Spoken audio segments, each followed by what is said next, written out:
Missoula is known as the cultural capital of Montana, a place that seems about as far removed from the troubles of the world as you can get. I like that name. But it's here that a group of young mothers, moved by the image of a dead Syrian child, decided to take action. Their organisation, Soft Landing, aims to pave the way for refugees to resettle here, and its founding members say they've received overwhelming support. Our email list for people that want to support and be involved in what we're doing has gone over 1,000 people at this point. So Missoula proper is very, very excited and has contributed amazing things to this effort. But the group's efforts have divided this community, with many here concerned about foreigners moving to their state.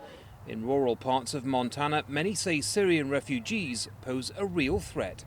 A lot of these Muslims that come here want to continue living like they do in their own country, and that doesn't work here. Their values are different, and a lot of them want to kill Americans. Those kinds of sentiments don't upset Wilmot Collins. He's a refugee from Liberia who settled here more than 20 years ago and has worked hard to educate his community about who refugees are. I don't get angry because half of the people don't know. They sincerely don't know. And it's not that they're being mean. They don't know.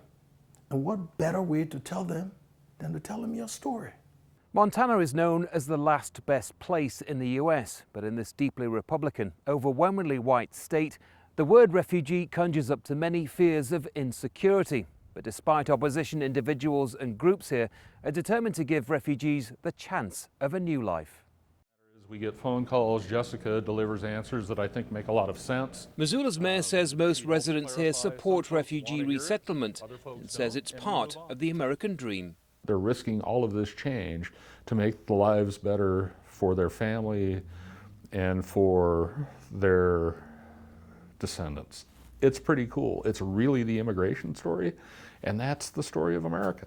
So far, no Syrian families have moved here, but when they do, Soft Landing say they'll do all they can to make them feel welcome. Andy Gallagher, Al Jazeera, Missoula, Montana.